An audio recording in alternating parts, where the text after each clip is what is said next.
Welcome back. Want to turn off two-step verification on Telegram the right way? In this quick tutorial, I walk you through every step clearly and safely. Whether you are updating your security settings or removing an old password, you all have it done in just a couple of minutes. Let's jump right in. First thing first, open the Telegram app on your phone. So, verify to enter your password.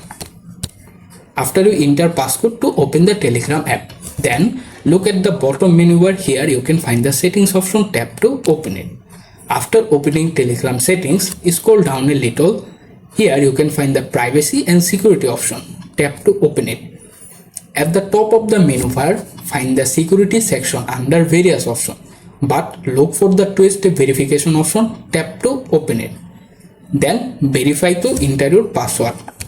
After you type your password, it automatically open it. Here you can see three different options: change password, disable password, change recovery email.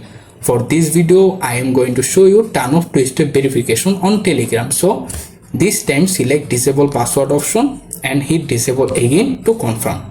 And that's this how you can easily turn off two-step verification on your Telegram app. I hope you found this video helpful. Please subscribe my channel Tips and Tricks and like this video. Bye, take care guys.